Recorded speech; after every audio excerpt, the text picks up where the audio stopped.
ಇಂದು ದೇಶದೆಲ್ಲೆಡೆ 80ನೇ ಸ್ವಾತಂತ್ರ್ಯ ದಿನಾಚರಣೆಯ ಸಂಭ್ರಮ. ಈ ಅಂಗವಾಗಿ ಮಂಗಳೂರಿನ ಕುಡುಪು ಜ್ಯೋತಿನಗರ ಕೆಎಚ್ಬಿ ಕಾಲೋನಿ ನಿವಾಸಿಗಳು ಸ್ವಾತಂತ್ರ್ಯವನ್ನ ಸಂಭ್ರಮ ಸಡಗರದಿಂದ ಆಚರಿಸಿದ್ದಾರೆ. ಕಾರ್ಯಕ್ರಮದಲ್ಲಿ ಮಾಜಿ ಮೇಯರ್ ಭಾಸ್ಕರ್ ಕೆ ಅವರು ಧ್ವಜಾರೋಹಣ ನೆರವೇರಿಸಿದ್ದಾರೆ. ಇನ್ನು ಶಿವರಾಮ, ಜನಾರ್ದನ ಬಾಬು, ರವಿ, ಜಗದೀಶ್, ರಾಜೇಶ್, ಮಹೇಶ್, ರಾಜೇಂದ್ರ ಲೇಔಟ್ ನಿವಾಸಿಗಳು ಪ್ರಸಾದ್ ಸುವರ್ಣ ಕಾರ್ಯಕ್ರಮದಲ್ಲಿ ಉಪಸ್ಥಿತರಿದ್ದರು. ಇನ್ನು ಕಾರ್ಯಕ್ರಮಕ್ಕೆ ಜನಾರ್ದನ ಬಾಬು ಶುಭ ಹಾರೈಸಿದ್ರು. ಹಾಗೆಯೇ ಈ ಸಂದರ್ಭ ಸಿಹಿ ತಿಂಡಿ ಹಂಚಿ ಸಂಭ್ರಮಿಸಲಾಯಿತು.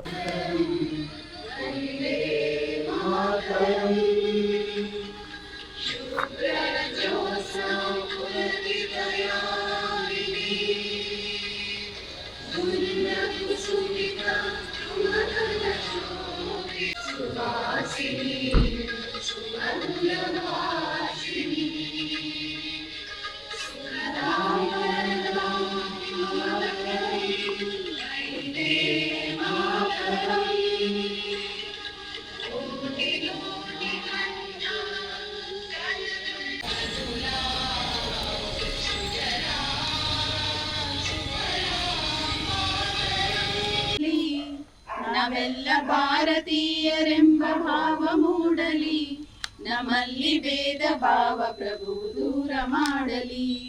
ನಮ್ಮಲ್ಲಿ ಭೇದ ಭಾವ ಪ್ರಭು ದೂರ ಮಾಡಲಿ. ನಾವೆಲ್ಲ ಭಾರತೀಯರೆಂಬ ಭಾವ ಮೂಡಲಿ, ನಾವೆಲ್ಲ ಭಾರತೀಯರೆಂಬ ಭಾವ ಮೂಡಲಿ. ನಮ್ಮಲ್ಲಿ ಭೇದ ಭಾವ ಪ್ರಭು ದೂರ ಮಾಡಲಿ. ನಮ್ಮಲ್ಲಿ ಭೇದ ಭಾವ ಪ್ರಭು ದೂರ ಮಾಡಲಿ.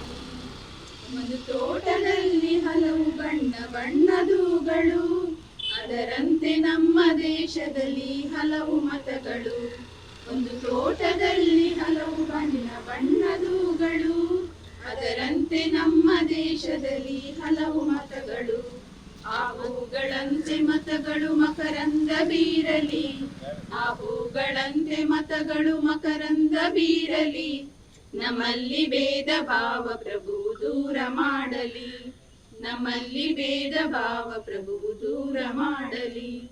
ನಾವೆಲ್ಲ ಭಾರತೀಯರೆಂಬ ಭಾವ ಮೂಡಲಿ, ನಾವೆಲ್ಲ ಭಾರತೀಯರೆಂಬ ಭಾವ ಮೂಡಲಿ. ನಮ್ಮಲ್ಲಿ ಭೇದ ಭಾವ ಪ್ರಭು ದೂರ ಮಾಡಲಿ. ನಮ್ಮಲ್ಲಿ ಭೇದ ಭಾವ ಪ್ರಭು ದೂರ ಮಾಡಲಿ. ಮಣ್ಣಿನಿಂದ ಆದ ಮಡಿಕೆ ಮಣ್ಣಿಗನ್ಯವೇ, ಚಿನ್ನದಿಂದ ಆದ ಒಡವೆ ಚಿನ್ನ ಕನ್ಯವೇ. ಮಣ್ಣಿನಿಂದ ಆದ ಮಡಿಕೆ ಮಣ್ಣಿಗನ್ಯವೇ, ಚಿನ್ನದಿಂದ ಆದ ಒಡವೆ ಚಿನ್ನ ಕನ್ಯವೇ. ನಿನ್ನಿಂದ ಆದ ಜೀವರು ನಿನ್ನಂತೆ ಬಾಳಲಿ, ನಿನ್ನಿಂದ ಆದ ಜೀವರು ನಿನ್ನಂತೆ ಬಾಳಲಿ.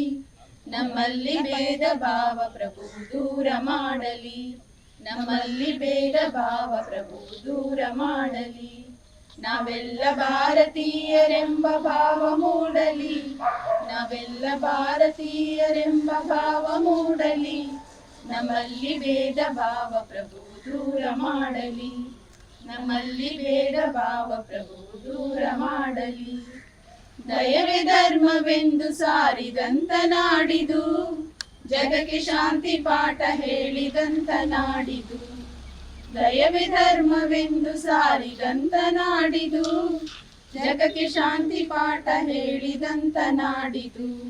ಈ ನಾಡಿನಲ್ಲಿ ಶಾಂತಿಯು ಸ್ಥಿರವಾಗಿ ನೆಲೆಸಲಿ, ಈ ನಾಡಿನಲ್ಲಿ ಶಾಂತಿಯು ಸ್ಥಿರವಾಗಿ ನೆಲೆಸಲಿ. ನಮ್ಮಲ್ಲಿ ಭೇದ ಭಾವ ಪ್ರಭು ದೂರ ಮಾಡಲಿ. ನಮ್ಮಲ್ಲಿ ಭೇದ ಭಾವ ಪ್ರಭು ದೂರ ಮಾಡಲಿ. ನಾವೆಲ್ಲ ಭಾರತೀಯರೆಂಬ ಭಾವ ಮೂಡಲಿ, ನಾವೆಲ್ಲ ಭಾರತೀಯರೆಂಬ ಭಾವ ಮೂಡಲಿ. ನಮ್ಮಲ್ಲಿ ಭೇದ ಭಾವ ಪ್ರಭು ದೂರ ಮಾಡಲಿ. ನಮ್ಮಲ್ಲಿ ಭೇದ ಭಾವ ಪ್ರಭು ದೂರ ಮಾಡಲಿ. ಆ ಸೂರ್ಯನಂತೆ ಸಂತರು ಬೆಳಗಿ ಹೋದರು, ಆ ವರುಣನಂತೆ ಜ್ಞಾನ ಸುದಯದರಿಗೆ ಸುರಿದರು. ಆ ಸೂರ್ಯನಂತೆ ಸಂತರು ಬೆಳಗಿ ಹೋದರು, ಆ ವರುಣನಂತೆ ಜ್ಞಾನ ಸುದಯದರಿಗೆ ಸುರಿದರು. ಗುರುದೇವ ನಿಮ್ಮ ಜ್ಞಾನ ಬೋಧೆ ಮನದಿ ನಿಲ್ಲಲಿ, ಗುರುದೇವ ನಿಮ್ಮ ಜ್ಞಾನ ಬೋಧೆ ಮನದಿ ನಿಲ್ಲಲಿ. ನಮ್ಮಲ್ಲಿ ಭೇದ ಭಾವ ಪ್ರಭು ದೂರ ಮಾಡಲಿ. ನಮ್ಮಲ್ಲಿ ಭೇದ ಭಾವ ಪ್ರಭು ದೂರ ಮಾಡಲಿ. ನಾವೆಲ್ಲ ಭಾರತೀಯರೆಂಬ ಭಾವ ಮೂಡಲಿ. ನಾವೆಲ್ಲ ಭಾರತೀಯರೆಂಬ ಭಾವ ಮೂಡಲಿ. ನಮ್ಮಲ್ಲಿ ಭೇದ ಭಾವ ಪ್ರಭು ದೂರ ಮಾಡಲಿ. ನಮ್ಮಲ್ಲಿ ಭೇದ ಭಾವ ಪ್ರಭು ದೂರ. ಎಲ್ಲರಿಗೂ 80ನೇ ಸ್ವಾತಂತ್ರ್ಯೋತ್ಸವದ ಶುಭಾಶಯ ಇರುತ್ತೆ. ವಿಶೇಷವಾಗಿ ನಮ್ಮ KHB ಯುವಕ ಸಂಘದ ವತಿಯಿಂದ ಈ ಸ್ವಾತಂತ್ರ್ಯೋತ್ಸವ ದಿನಾಚರಣೆಯನ್ನು ಆಚರಿಸುವ ಈ ಸಂದರ್ಭದಲ್ಲಿ ಇದರ ಅಧ್ಯಕ್ಷರಾದ ನನ್ನ ಆತ್ಮೀಯ ಮಿತ್ರರಾದ ಜನಾರ್ದನ್ ಬಾಬು ಅವರಿದ್ದಾರೆ, ಪ್ರಸಾದ್ ಅವರಿದ್ದಾರೆ, ರವಿ ಅವರಿದ್ದಾರೆ, ರಾಜೇಶ್, ಎಲ್ಲ ಆತ್ಮೀಯ ಬಂಧುಗಳಿದ್ದಾರೆ, ಹಿರಿಯರಿದ್ದಾರೆ, ಮಕ್ಕಳಿದ್ದಾರೆ, ಎಲ್ರಿಗೂ ವಂದಿಸಿ ಇವತ್ತು ಸ್ವಾತಂತ್ರ್ಯ ಸಿಕ್ಕಿ 80 ವರ್ಷ ಆದರೂ ನಮ್ಮ ದೇಶ ಭಾಳಷ್ಟು ಪ್ರಗತಿಯತ್ತ ಸಾಗುತ್ತಿದೆ. ಸ್ವಾತಂತ್ರ್ಯ ದೊರಕಲು ನಮ್ಮ ಹಿರಿಯರ ತ್ಯಾಗ ಬಲಿದಾನದಿಂದ ಇದು ಸಾಧ್ಯವಾಗಿದೆ. ಅದರಿಂದ ಅವರನ್ನು ನೆನಪಿಸುವುದು ನಮ್ಮ ಆದ್ಯ ಕರ್ತವ್ಯ. ಇವತ್ತು ವಿಶೇಷವಾಗಿ ಈ ದೇಶ ಮತ್ತು ಅದರಲ್ಲಿ ನಮ್ಮ ರಾಜ್ಯ ಕೂಡ ಭಾಳಷ್ಟು ಎಲ್ಲ ವಿಧದಲ್ಲಿ ನಾವು ಭಾಳ ಮುಂದಕ್ಕೆ ಸಾಗಿದ್ದೇವೆ. ಅದರಲ್ಲಿ ಈಗ ತಂತ್ರಜ್ಞಾನದ ಯುಗ. ಈ ಆಧುನಿಕ ತಂತ್ರಜ್ಞಾನದ ಮೂಲಕ ಸುಲಭವಾಗಿ ನಾವು ಅದರ ಕೆಲಸವನ್ನು ಭಾಳಷ್ಟು ವೇಗದಿಂದ ಇವತ್ತು ಅದನ್ನು ಬಳಸಲು ಸಾಧ್ಯವಾಗ್ತದೆ. ಅದರಿಂದ ನಾವು ವಿಶೇಷವಾಗಿ ಮಕ್ಕಳಿಗೆ ಹೆತ್ತವರು ಉತ್ತಮ ಶಿಕ್ಷಣವನ್ನು ನೀಡಿ ಮಕ್ಕಳನ್ನು ಆ ಶಿಕ್ಷಣದಿಂದ ಎತ್ತರಕ್ಕೆ ಬೆಳೆಯಲು ಇವತ್ತು ಭಾಳಷ್ಟು ದಾರಿಗಳಿವೆ. ಆದ್ದರಿಂದ ಈ ಉನ್ನತ ಶಿಕ್ಷಣದಿಂದ ಈ ಮಕ್ಕಳು ವಿದ್ಯಾಭ್ಯಾಸವನ್ನು ಪಡೆದು ಅವರು ಇಲ್ಲಿ ಎತ್ತರಕ್ಕೆ ಬೆಳೆಯಲು ಸಾಧ್ಯವಾಗ್ತದೆ. ಮತ್ತು ಎಲ್ಲ ಯೋಜನೆಗಳು ನಮ್ಮ ರಾಜ್ಯಕ್ಕೆ ಮತ್ತು ದೇಶದಲ್ಲಿ ಕೂಡ ಬಂದು ಈ ದೇಶ ಇನ್ನಷ್ಟು ಪ್ರಗತಿಯಾಗಲಿ, ಯುವಕರಿಗೆ ಉದ್ಯೋಗ ಕೂಡ ನಿರ್ಮಾಣವಾಗುವಂಥ ಒಂದು ನಿರ್ಮಾಣವಾಗಲಿ ಎಂದು ಹೇಳುತ್ತಾ ಎಲ್ರಿಗೂ ನಾನು ಈ ಬಗದಂಬೆ ಶುಭಾಶಯನ್ನು ಸಲ್ಲಿಸಿ ತಮಗೆಲ್ಲರಿಗೂ ವಂದಿಸ್ತೇನೆ. ಇವತ್ತಿನ ಈ ಅತ್ಯಂತ ಖುಷಿ ಕೊಡುವಂತಹ ಪ್ರಶಸ್ತವಾದಂತಹ ಈ ಸಮಾರಂಭದಲ್ಲಿ ಸ್ವಾತಂತ್ರ್ಯೋತ್ಸವದ ಈ ಸಂಭ್ರಮದಲ್ಲಿ ಧ್ವಜಾರೋಹಣ ಮಾಡಿರ್ತಕ್ಕಂಥ ಸನ್ಮಾನ್ಯ ಭಾಸ್ಕರ್ ಅವರೇ, ಈ ಲೇಔಟಿನ ಪ್ರೆಸಿಡೆಂಟ್ ಅಧ್ಯಕ್ಷರಾಗಿರ್ತಕ್ಕಂಥ ಜನಾರ್ದನ ಬಾಬು ಅವರೇ, ಮತ್ತೆಲ್ಲ ಪದಾಧಿಕಾರಿಗಳೇ, ಹಾಗೂ ಇಲ್ಲಿ ಬಹಳ ಸಂಖ್ಯೆಯಲ್ಲಿ ನೆರೆದಿರ್ತಕ್ಕಂಥ ಎಲ್ಲ ನಮ್ಮ ಬಂಧು ಭಗಿನಿಯರೇ, ಮಕ್ಕಳೇ,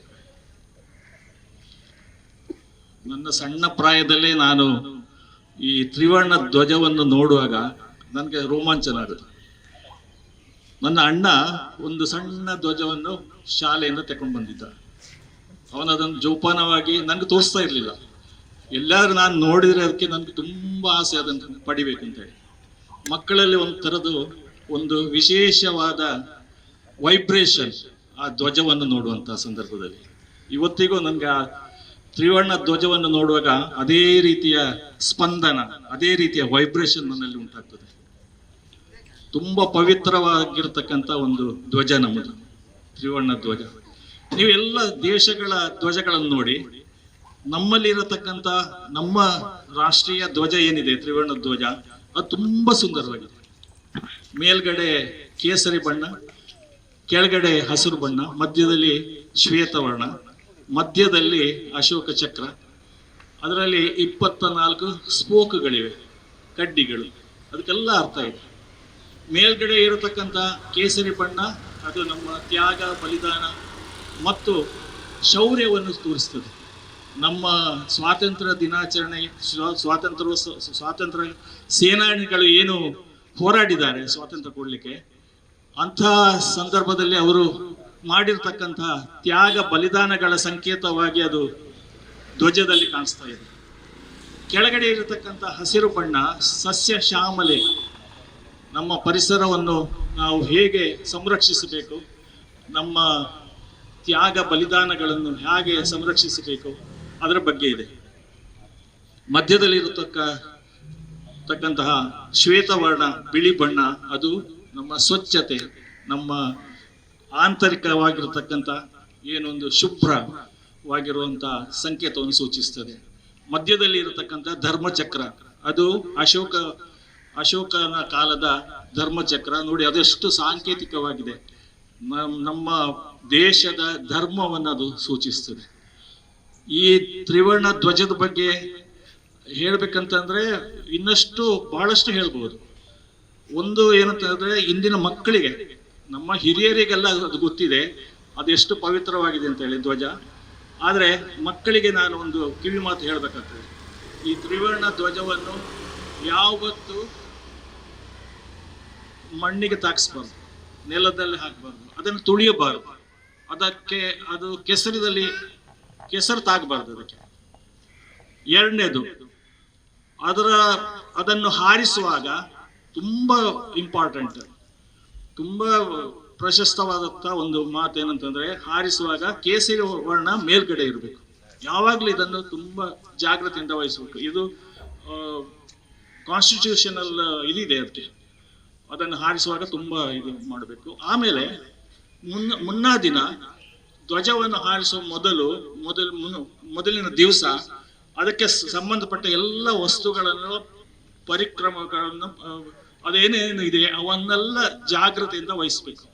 ಯಾರು ನೇತಾರರು ಅದು ಮಾಡ್ತಾರೆ, ಲೋಕಲ್ ಇವರು, ಒಂದು ಅದರ ದಾರ ಏನಿದೆ ಅದು ತುಂಬ ಹೊಸದಾಗಿ ಮಾಡಿದ್ರೆ ತುಂಬ ಒಳ್ಳೆಯದು.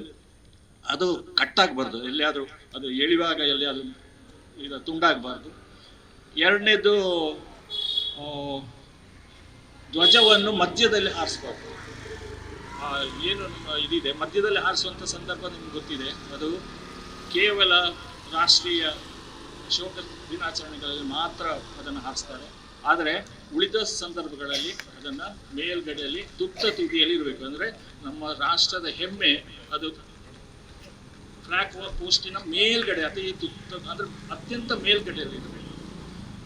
ಆಮೇಲೆ ಅದನ್ನು ಸಂಜೆಯ ಹೊತ್ತಿಗೆ ಅದನ್ನು ಕೆಳಗಿಳಿಸಬೇಕು, ಅದಕ್ಕೆ ವಂದನೆ ಸಲ್ಲಿಸಬೇಕು ಮತ್ತು ಕೆಳಗಿಳಿಸಿ ಅದನ್ನು ಜೋಪಾನವಾಗಿ, ಯಾವತ್ತೂ ಅದಕ್ಕೆ ಮಲಿನ ಆಗಬಾರ್ದು, ಶುಭ್ರವಾಗಿರಬೇಕು, ಅದನ್ನು ಒಂದು ಜೋಪಾನವಾಗಿ ಇಟ್ಕೊಳ್ಬೇಕು. ಹೋಗ್ತಾ ಇದ್ದಾರೆ.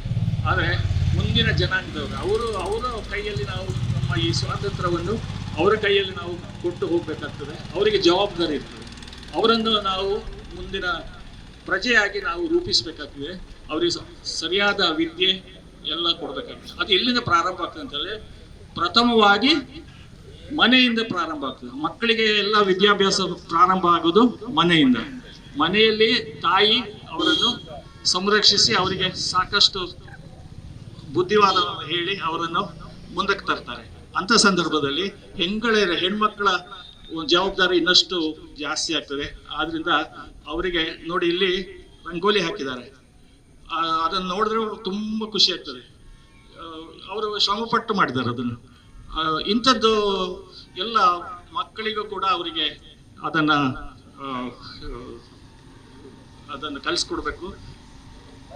ಅವರ ಬಾಳ್ವೆ ಸುಗಮವಾಗುವ ಹಾಗೆ ಮಾಡಬೇಕು. ಅವರಿಗೆ ಮುಂದಿನ ಭವಿಷ್ಯದ ಕಡೆಗೆ ನಾವು ಅವರನ್ನು ಮುನ್ನಡೆಸುವಂತೆ ತಂದೆ ಮತ್ತು ತಾಯಿ ಇಬ್ಬರೂ ಕೂಡ ಶ್ರಮವಹಿಸಿ ಮಾಡಬೇಕು ಅಂತ ಹೇಳ್ತೇನೆ. ಸಹಸ್ರಾರು ನಾಯಕರ ಶ್ರಮದಾನ ಬಲಿಯಿಂದ ಹಾಗೂ ತ್ಯಾಗಗಳಿಂದ ಸಿಕ್ಕಿರ್ತಕ್ಕಂಥ 1947ರಲ್ಲಿ ಸಿಕ್ಕಂಥ ಈ ಸ್ವತಂತ್ರೋತ್ಸವವನ್ನು ಶ್ರದ್ಧಾ ಭಕ್ತಿ ವಿಜೃಂಭಣೆಯಿಂದ ದೇಶದ ಎಲ್ಲ ಮೂಲೆಗಳಲ್ಲೂ ಆಚರಿಸ್ತಾ ಇದ್ದಾರೆ. ಅದೇ ರೀತಿ ಇವತ್ತು ಕೆಂಪುಕೋಟೆ ಮೇಲೆ ಪ್ರಧಾನಮಂತ್ರಿಗಳು, ಎಲ್ಲ ರಾಜ್ಯಗಳ ಮುಖ್ಯಮಂತ್ರಿಗಳು ಆಯಾ ರಾಜ್ಯಗಳ ನಿರ್ಧಾರಿತ ಆಗ್ತಾ ಧ್ವಜಸ್ತಂಭಗಳಲ್ಲಿ ಧ್ವಜವನ್ನು ಹಾರಿಸ್ತಾ ಇದ್ದಾರೆ. ಅದೇ ರೀತಿ ಎಲ್ಲ ಜಿಲ್ಲಾ ಕೇಂದ್ರಗಳಲ್ಲಿ ಕೂಡ ಜಿಲ್ಲಾ ಮಂತ್ರಿಗಳು ಮತ್ತು ಜಿಲ್ಲಾಧ್ಯಕ್ಷರ ಉಸ್ತುವಾರಿಗಳಲ್ಲಿ ಈ ಸ್ವತಂತ್ರೋತ್ಸವದ ಹಬ್ಬ ಶ್ರದ್ಧಾಪೂರ್ವಕದಿಂದ ಜರುಗ್ತಾ ಇದೆ.